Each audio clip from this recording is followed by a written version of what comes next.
All right, on to lesson 5, and it's the same day, so I'm wearing the same clothes, so don't think it's me wearing the same clothes day after day. I just have time, and it's a short chapter, and I'm trying to put a deal together in the moment, so I'm trying to communicate back and forth, so if I have to interrupt my reading, then you know why. Okay, we're going to continue with lesson 6, Rich Dad, Poor Dad. Work to learn. Don't work for money. This goes back to his working for free at the convenience store. Okay, here we go. A few years ago, I granted an interview with a newspaper in Singapore. The young female reporter was on time, and the interview got underway immediately. We sat in the lobby of a luxurious hotel, sipping coffee and discussing the purpose of my visit to Singapore. I was to share the platform with Zig Ziglar. He was speaking on motivation, and I was speaking on the secrets of the rich. "Someday I would like to be a best-selling author like you," she said. I had seen some of the articles she had written for the paper, and I was impressed. She had a tough, clear style of writing. Her articles held the reader's interest. "You have great style," I replied. "What holds you back from achieving your dream?" "My work does not seem to go anywhere," she said quietly. "Everyone says my novels are excellent, but nothing happens, so I keep my job with the paper. At least it pays the bills. Do you have any suggestions?" "Yes, I do," I said brightly. "A friend of mine here in Singapore runs a school that trains people to sell. He runs sales training courses for many of the top corporations here in Singapore, and I think attending one of these courses would greatly enhance your career." She stiffened. "Are you saying I should go to school to learn to sell?" I nodded. "You aren't serious, are you?" Again I nodded. "What's wrong with that?" I was now backpedaling. She was offended by something, and now I was wishing I hadn't said anything. My attempt to be helpful, I found myself defending my suggestion. "The reporter said to me, 'I have a master's degree in English literature. Why would I go to school to learn to be a salesperson? I am a professional. I went to school to be trained in a profession so I would not have to be a salesperson. I hate salespeople. All they want is money. So tell me, why should I study sales?'" She was packing her briefcase. The interview was over. On the coffee table sat a copy of my early best-selling book I wrote.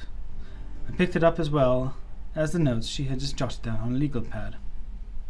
"Do you see this?" I was pointing to her notes. She looked down at her notes. "What?" she said, confused. Again I pointed deliberately to her notes. On her pad she had written, "Robert Kiyosaki, best-selling author." "It says best-selling author, not best-writing author," I said quietly. Her eyes widened. "I'm a terrible writer," I said. "You are a great writer. I went to sales school. You have a master's degree. Put them together and you get a best-selling author and a best-writing author." Anger flared in her eyes. "I'll never stoop so low to learn how to sell. People like you have no business in writing. I am a professionally trained writer and you are a salesman. It is not fair," she fumed. She put the rest of her notes away and hurried through the large glass doors into the humid Singapore morning. At least she gave me a fair and favorable write-up the next morning. The world is filled with smart, talented, educated, and gifted people. We meet them every day. They are all around us. A few days ago, my car was not running well. I pulled into the garage, and a young mechanic had just fixed it in a few minutes. He knew what was wrong by simply listening to the engine. I was amazed. I'm constantly shocked at how little talented people earn. I have met brilliant, highly educated people who earn less than $20,000 a year. A business consultant who specializes in the medical trade that was telling me how many doctors, dentists, and chiropractors struggle financially. At this time, I thought that when they graduated, the dollars would pour in. It was this business consultant who gave me the phrase, quote, "They are one skill away from great wealth." What this phrase means is that most people need only to learn and master one more skill and their income would jump exponentially. I've mentioned before that financial intelligence is a synergy of accounting, investing, marketing, and law. Combine those 4 technical skills and making money with money is easier than most people would believe. When it comes to money, the only skill most people know is to work hard. The classic example of a synergy of skills was that young writer for the newspaper. If she diligently learned the skills of sales and marketing, her income would jump dramatically. If I were her, I would take some courses in advertising copywriting as well as sales. Then instead of working at the newspaper, I would seek a job at an advertising agency. Even if it were a pay cut, she would learn how to communicate in shortcuts that are often used in successful advertising. She would spend time learning public relations, an important skill. She would learn how to get millions of free publicity. Then at night and on weekends, she could be writing a great novel. And when it was finished, she would be better able to sell her book. Then in a short while, she could be a best-selling author. When I came out with my first book, If You Want to Be Rich and Happy, Don't Go to School, a publisher suggested I change the title to The Economics of Education. I told the publisher that, with a title like that, I would sell 2 books, one to my family and one to my best friend.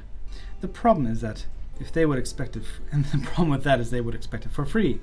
The obnoxious title, If You Want to Be Rich and Happy, Don't Go to School, was chosen because we knew it would get tons of publicity. I am pro-education and believe in education reform. If I were not pro-education, why would I continue to profess for changing our antiquated educational system? So I chose a title that would get me on more TV and radio shows, simply because I was willing to be controversial.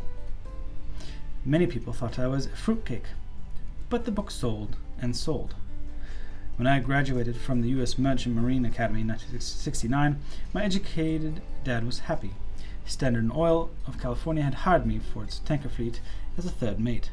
The pay was low compared with my classmates, but was okay for my first real job after college.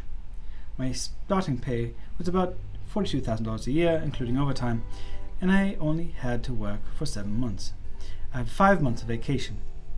If I had wanted to, I could have taken the run to Vietnam with a subsidiary shipping company and easily doubled my pay instead of taking 5 months of vacation. I had a great career ahead of me, yet I resigned after 6 months with the company and joined the Marine Corps to learn how to fly. My educated dad was devastated. Rich Dad congratulated me. Little blurb time. Most teachers lack real-world experience. They have not done what they teach. They haven't actually experienced what they teach, made mistakes, learned from those mistakes, and applied what they have learned as they continue to practice and get better and better. Schools teach us to read and memorize. I believe that studying is the key to applying what we learn. Kim and I met with our advisors several times a year, and we choose books and to read and study together. As the cone of learning, page 28, illustrates, discussion and cooperation are great ways to learn. In school and in the workplace, the popular opinion is the idea of specialization. That is, in order to make more money or to get promoted, you need to specialize. That is why medical doctors immediately begin to seek speciality, such as orthopedics or pediatrics. The same is true for accountants, architects, lawyers, pilots, and others. My educated dad believed in the same dogma. This is why he was thrilled when he eventually achieved his doctorate. He often admitted that schools rewarded people who study more and more about less and less. Rich Dad encouraged me to do the exact opposite. Quote, "You want to know a little about a lot," was his suggestion. That is why for years I worked in different areas for his companies. And for a while I worked in his accounting department. Although I would probably have never been an accountant, he wanted me to learn via osmosis.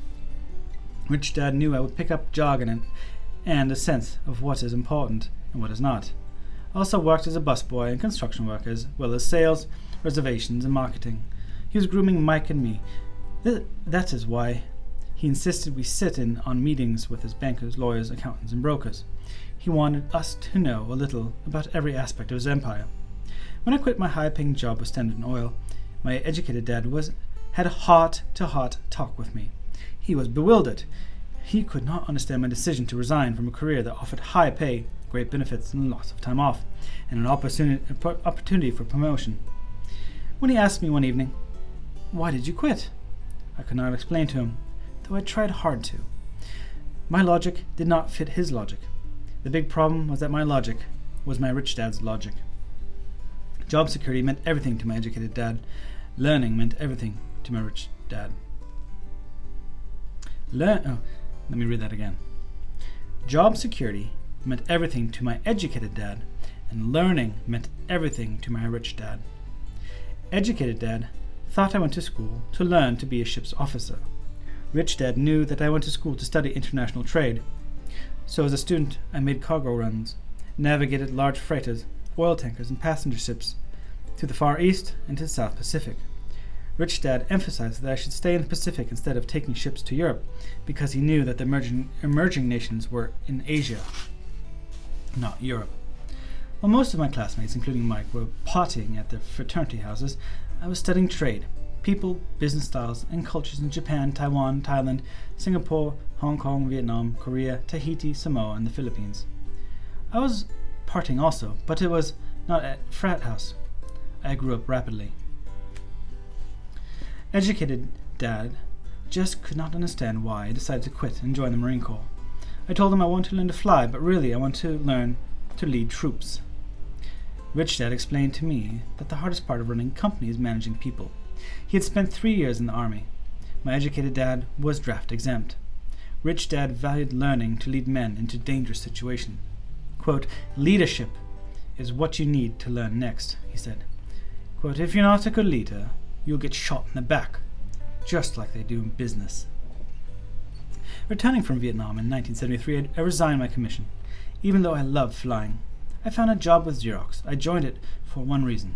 It was not for the benefits. I was a shy person, and the thought of selling was the most frightening subject in the world. Xerox was one of the best sales training programs in America. Rich dad was proud of me. My educated dad was ashamed. Being intellectual, he thought that salespeople were below him. I worked for Xerox for 4 years until I overcame my fear of knocking on doors and being rejected. Once I could consistently be in the top 5 in sales, I again resigned and moved on, leaving behind another great career with an excellent company. In 1977, I formed my first company. Rich dad had groomed Mike and me to take over companies. So now I had to learn to form them and put them together. My first product, the nylon and Velcro wallet, was manufactured in the Far East and shipped to a warehouse in New York, where I had gone to school. My formal education was complete, and it was time to test my wings. If I failed, I would go broke. Rich dad taught me it's best to go broke before 30. You still have time to recover, was his advice. On the eve of my 30th birthday, my first shipment left Korea for New York. JOB is an acronym for Just Over Broke. J-O-B. Today, I still do business internationally, and as my rich dad encouraged me to do, I keep seeking the emerging nations. Today, my investment companies invest in South American countries and Asian countries, as well as Norway and Russia. There's an old cliche that goes, JOB is an acronym for Just Over Broke. Unfortunately, I would say that this applies to millions of people because school does not think financial intelligence is intelligence. Most workers live within their means. They work and they pay the bills. There's another horrible management theory that goes, workers work hard enough not to be fired, and owners pay just enough so workers won't quit. If you look at the pay scales of most companies, again, I would say there is a degree of truth in that statement. The net result is that most workers never get ahead. They do what they have been taught. Get a secure job. Most workers focus on working for pay and benefits that reward them in the short term, but are often disastrous in the long run. Instead, I recommend to young people to seek work for what they will learn, more than what they will earn. Look down at the road at what skills they will want to acquire before choosing a specific profession and before getting trapped in the rat race. Once people are trapped in the lifelong process of bill paying, they become like those little hamsters running around in those metal wheels. Their little furry legs are spinning furiously, the wheel is turning furiously, but come tomorrow morning, they'll still be in the same cage. Great job. In the movie Jerry Maguire, starring Tom Cruise, there are many great one-liners, and probably the most memorable is, "Show me the money." But there's one line I thought most truthful. It comes from the scene where Tom Cruise is leaving the firm. He's just been fired and he's asking the entire company, Who wants to come with me? The whole place is silent and frozen. Only one woman speaks up and says, I'd like to, but I'm due for promotion in 3 months. That statement is probably the most truthful statement in the whole movie. It is this type of statement that people use to keep themselves busy, working to pay the bills. I know my educated dad looked forward to his pay raise every year, and every year he was disappointed, so he would go back to school to earn more qualifications so he'd get another raise. Then once again, there would be another disappointment. The question I often ask people is, where is this daily activity taking you? Just like the little hamster, I wonder if people look at where their hard work is taking them. What does the future hold? In his book, The Retirement Myth, Craig S. Carpel writes, quote, I visited the headquarters of a major national pension consulting firm and met with a managing director who specializes in designing lush retirement plans for top management. When I asked her what people who don't have corner offers will be able to expect in the way of a pension income, she said, with a confident smile, the silver bullet. What, I asked, is the silver bullet? She shrugged and said, if baby boomers discover they don't have enough money to live on when they're older, they can always blow out their brains. Carpel goes on to explain the difference between the old defined benefit retirement plans and the new 401k plans that are riskier. It is not a pretty picture for most people working today, and that is just for retirement. Add medical fees and long-term nursing home care, and the picture is frightening. Blurb. I'll do both blurbs real quick. The number one fear. This merits repeating. The number one fear among aging Americans is outliving their money. As many pension plans change to a defined benefit versus a defined contribution plan with a cap on total dollars available, it changed the rules for how people plan for retirement and will likely stress government assistance programs and entitlements. Medical costs soar. People are living longer and the cost of care is getting more and more expensive. Drug manufacturers are changing more and insurance companies are charging more and insurance companies are paying for less. Nearly everyone is feeling the pinch. While the specifics and stats vary, the most research points to the fact that a majority of bankruptcies in the U.S. are the result of out-of-control medical costs. Okay, back to the reading. Already many hospitals and countries with socialized medicine need to make tough decisions such as who will live and who will die. They make those decisions purely on how much money they have and how old the patients are. If the patient is old, they will often give the medical care to someone younger. The older, poorer patient gets to be put at the back of the line. Just as the rich can afford better education, the rich will be able to keep themselves alive, while those who have little wealth will die. So I wonder, are workers looking into their future or just until their next paycheck, never questioning where they're headed? When I speak to adults who want to earn more money, I always recommend the same thing. I suggest taking the long view of their life. Instead of simply working for the money and security, which I admit are important, I suggest they take a second job that will teach them a second skill. I often recommend joining a network marketing company, also called multi-level marketing, if they want to learn sales skills. Some of these companies have excellent training programs that help people get over the fear of failure and rejection, which are the main reasons people are unsuccessful. Education is more valuable than money in the long run.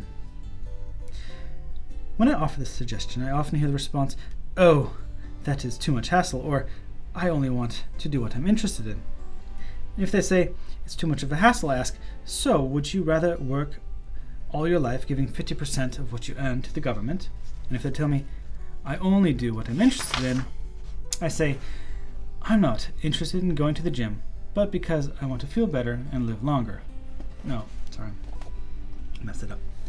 I say, "I'm not interested in going to the gym, but I go because I feel better and live longer." Unfortunately, there are some truths to the old statement, "You can't teach an old dog new tricks." Unless a person is used to changing, it's hard to change. But for those of you who might be on the fence when it comes to the idea of working to learn something new, I offer this word of encouragement. Life is much like going to the gym.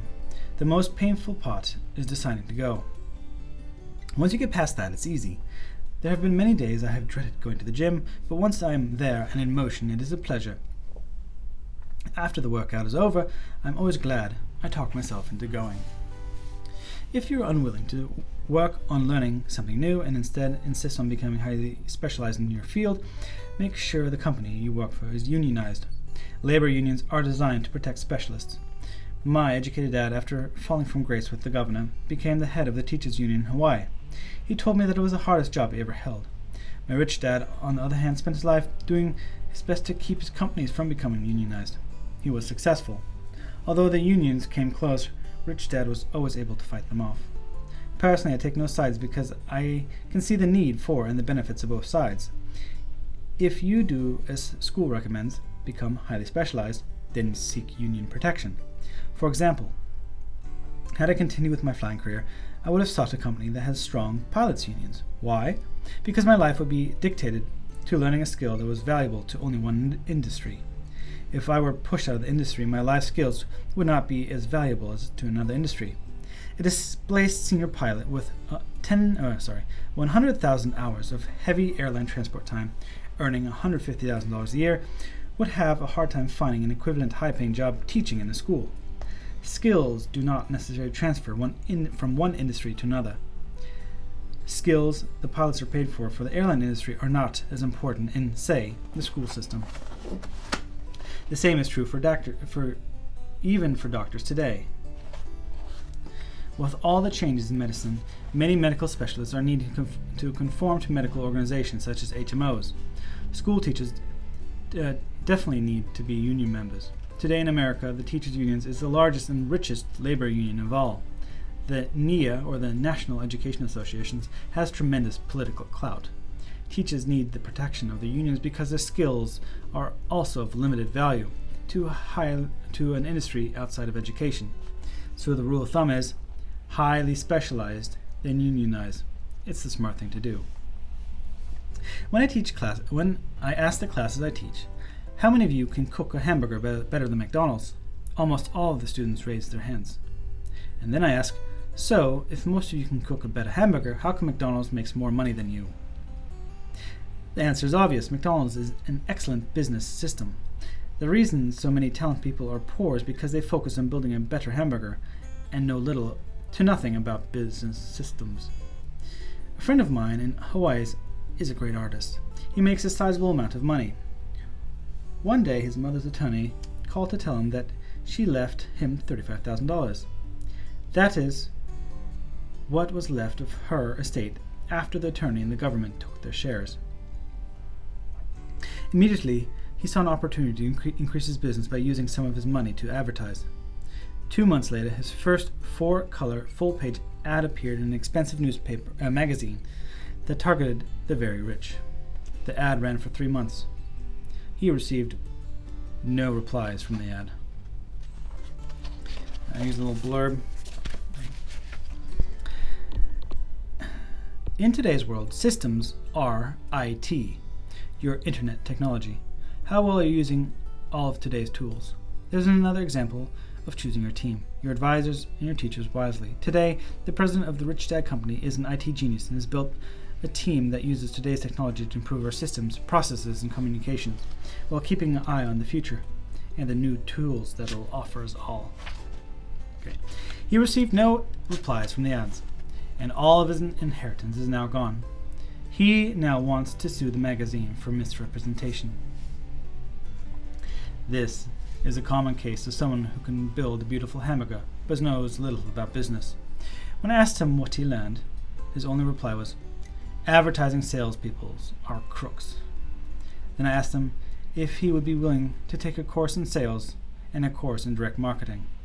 His reply, "I don't have time, and I don't want to waste my money." The world is filled with talented poor people. All too often they're poor or struggle financially or earn less than they're capable of, not because of what they know, but because of what they do not know.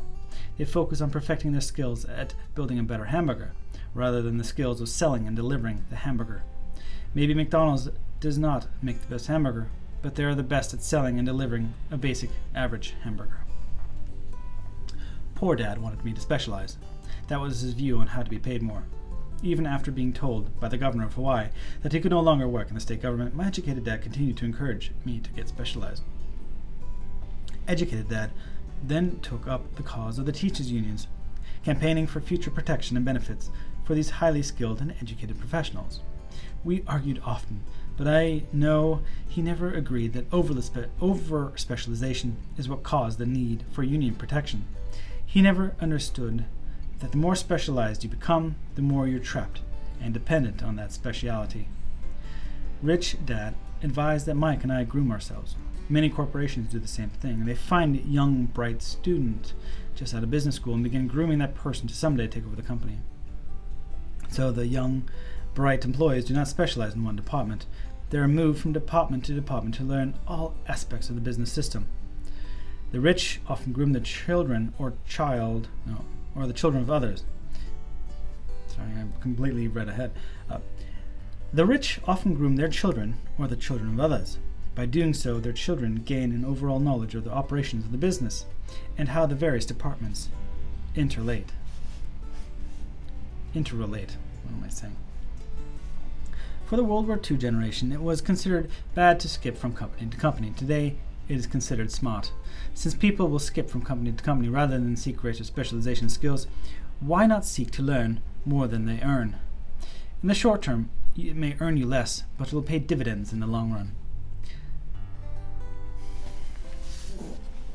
What is it? The main management skills needed for success are 1. Management of cash flow. 2. Management of systems. 3. Management of people. The most important specialization skills are sales and marketing. The ability to sell, to communicate to another human being, be it at a customer, employee, boss, spouse, or child, is the base skill of all personal success. Communication skills such as writing, speaking, and negotiating are crucial to a life of success. These are skills I work on constantly, attending courses or buying educational resources to expand my knowledge. As I have mentioned, my educated dad worked harder and harder the more competent he became. He also became more trapped the more specialized he got. Although his salary went up, his choices diminished. Soon after he was locked out of the government work, he found out how vulnerable he really was professionally. It is like professional athletes who suddenly are injured or are too old to play. Their once high-paying position is gone, and they have limited skills to fall back on. I think that is why my educated dad sided so much with unions after that. He realized how much union would have benefited him. 20 years ago today, a little blurb here. Rich Dad advisor and great friend Blair Singer, our team specialist on sales, has been beating this into my head for 30 years. Sales equal income. Your ability to sell, to communicate and position your strength directly impacts your success. Rich Dad encouraged Mike and me to know a little bit about a lot. He encouraged us to work with people smarter than we are and to bring smart people together to work as a team. Today it would be called synergy of professional specialities. Today I met ex-school teachers earning hundreds of thousands of dollars a year. They earn that much because they have specialized skills in their field as well as others. They can teach as well as sell and market. I know of no other skills to be more important than selling and marketing. The skills of selling and marketing are difficult for most people, primarily due to the fear of rejection. The better you are at communicating, negotiating, and handling your fear of rejection, the easier life is. Just as I advised the newspaper writer who wanted to become a best-selling author, I advise everyone else today. Being technically specialized has its strengths as well as its weaknesses. I have friends who are geniuses, but they cannot communicate effectively with other human beings, and as a result their earnings are pitiful. I advise them just to spend a year learning to sell. Even if they earn nothing, their communication skills will have improved, and that is priceless. In addition to being good learners, sellers, and marketers, we need to be good teachers as well as good students. To be truly rich, we need to be able to give as well as receive. In cases of financial or professional struggle, there is often a lack of grieving and receiving. Sorry. In cases of financial or professional struggle, there's often a lack of giving and receiving. I know many people who are poor because they are neither good students nor good teachers. Both of my dads were generous men. Both made it a practice to give first. Teaching was one of their ways of giving. The more they gave, the more they received. One glaring difference was in the giving of money. My rich dad gave lots of money away. He gave to his church, to charities, and to his foundation. He knew that to receive money, you had to give money. Giving money is the secret to the most great wealthy families. That is why there are organizations like the Rockefeller Foundation or the Ford Foundation. These are organizations designed to take their wealth and increase it, as well as give it away in perpetuity. My educated dad always said, "When I have some extra money, I will give it." The problem was, there was never any extra. So he worked harder to draw more money in, rather than focus on the most important law of money: give and you shall receive. Instead, he believed in receive, then you give. In conclusion, I became both dads. Part of me is a hardcore capitalist who loves the game of making money. The other part is a socially responsible teacher who's deeply concerned with his ever-widening gap between the haves and the have-nots. I personally hold the archaic educational system primarily responsible for this growing gap. Okay, and last little blurb, this is the end of the chapter. The winds of change related to education systems are blowing. With new blood in Washington, new momentum related to school choice, and students gravitating to and even demanding teachers with real-world experience, I've always believed that for things to change, first I must change. Today, many people are choosing to change and advocate for change in an antiquated, obsolete system. The real winners will be the kids who may finally learn about money in school. Study session, summary, let's see. I'll read some choice quotes. What Robert was saying. Take time to discuss each quote until you understand it. Job security meant everything to my educated dad. Learning meant everything to my rich dad. So it's the irony there that the educated dad, life was not about learning, even though he was educated. It was about job security, and learning meant everything to my rich dad, who was, who has job security because he, owned his own job, and he was able to learn. Which that's the ironic bit. Okay, I am constantly shocked at how little talented people earn.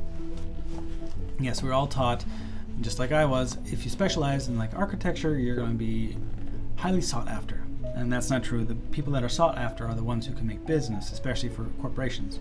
So marketing and sales obviously are, that's why they pay commission, because the more you can make on a commission, the more the company can make off of you, which is it's an incentive for the company to pay you more for selling more. So that makes completely sense, especially when you're talented and you think you know something well, but you don't. With the reporter in Singapore. Okay, there's a cliche that goes, job is an acronym for just over broke. Fortunately, that applies to millions of people. Yes, most people, there are some people who live very frugally and have a job and invest their money, or they got stupid putting a lot of money in Bitcoin, and there were a bunch of IT nerds and they got rich speculating.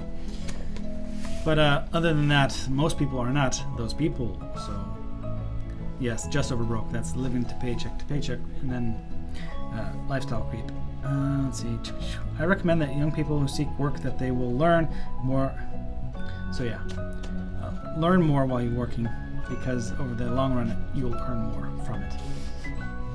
So delay short-term gratification for long-term gratification. Because otherwise you pigeonhole yourself. I got 2 master's degrees. You know how much they count towards being a real estate agent? Butt kiss. But if I didn't go through that point in my life, I would never have gotten into real estate. So, that's why, again, I'm going to repeat this quote. You find real estate, you don't find real estate finds you. So that's true when it comes to me as well.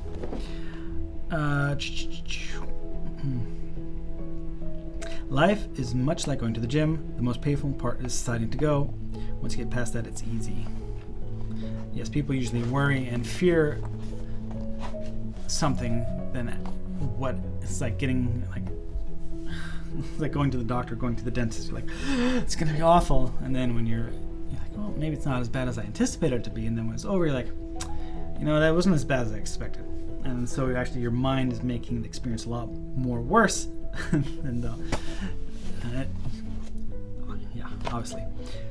Although door knocking, every time you knock on somebody's door, there's a fear. And same with cold calling. there is definite rejection. And you just have to, cut that part of your soul out, I guess. The world is filled with talented poor people. All too often they're poor, struggle financially, or earn less than they're capable of, not because of what they know, but because of what they don't. You specialize. I think it was pretty plain what he was saying in the book. Being technically specialized has its strengths as well as weaknesses. Yes, you can make more in a related field, but as soon as you run out of your related field, then you earn a big fat zero, such as in my... Like if I got my lead credentials and passive house and all that crap, it would have meant I got maybe a couple more $1,000 a year. But it wouldn't have translated again in this career.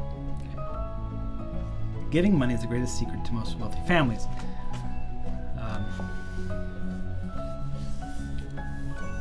Again, it depends where you're coming from. I think people in our position, it's not really you get that much money, get that much back from giving. I think by being, there's what's that book called? The Go-Giver. I haven't read it yet, but it's similar, right? The more you give, the more you get. But it's not necessarily in giving money. It's like giving time, or you're caring. Like it's a lot more than just writing a check and expecting something in return. It's being a giver, right? So like this is giving for free.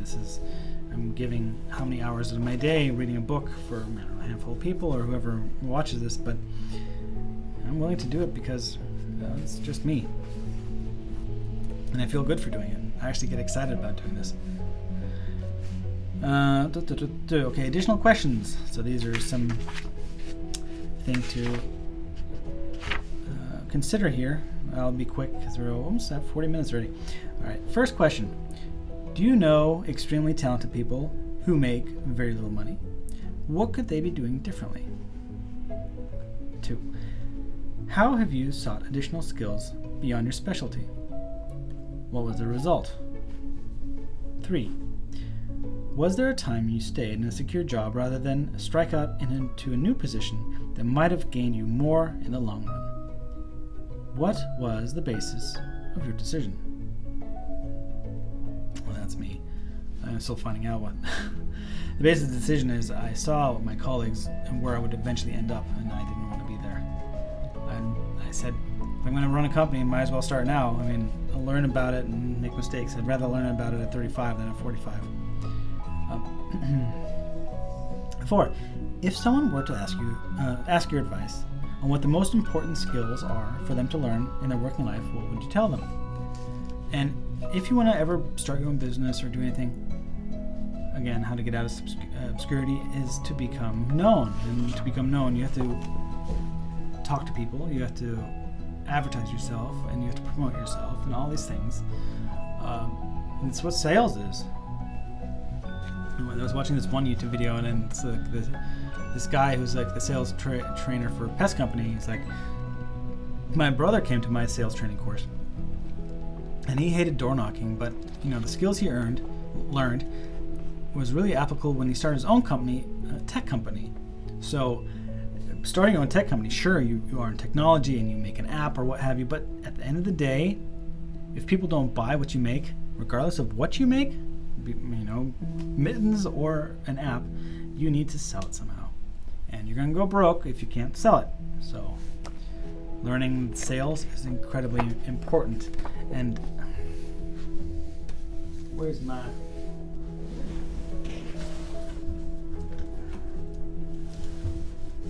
If you're afraid of sales, like the 1980s salesman, I recommend reading this book, Ninja Selling. It's a lot more about being there for people and guiding people to what they want, and you becoming like a trusted person that, than it is about, hey, you need to buy this, you need to sell your house. It's like, we get the shitty salesman that was, depicted in every 80s movie, but this is a lot more about solving people's problems and, actually taking care of them than, and getting into that mindset. Like, we have such a corrupted mindset of what a salesperson is that I think a lot of people just, oh, I don't want to be that. That's disgusting. A salesperson? Ugh. You're just trying to get me to buy or sell something that I don't actually want to buy or sell. 100%, I agree. But this is why affirmations and you committing yourself to actually being the person that does good for other people really helps, instead of saying like, how can I be dishonest and how can I take advantage of people. That will only get you short-term success, and you'll crash and fail like everything else I've ever said, that if you go in with bad intentions, you're going to get eventually a bad result. So go in with good intentions and nobody will ever say, oh, I can't believe you led me astray. No. Okay, 5. What role does giving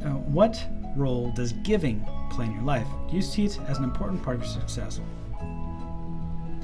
Hopefully, eventually, people get to know me and get to like me. And in the meantime, I hope that watching this series will help you become a better person. And I hope to share their success, even if it is just saying, hey, I would like to buy a coffee. Thank you for reading the book to me. I would have never read it or heard about it otherwise. And it set me down the path of becoming the person I wanted to be and having financial freedom I always wanted. So that's all I asked for. Okay, 6. What are different ways you could give that you aren't currently? I don't know. That's for you to decide. This is my way of giving because I don't have much monetary things to give. So there's other ways to give, right? So that's it for lesson 6. Hope you enjoyed it. Next is lesson 7. So I'm going to, again, be at my condo tomorrow. So I'm not quite sure exactly how much more time I need to fix it, but hopefully it'll be ending soon. And then we can read more.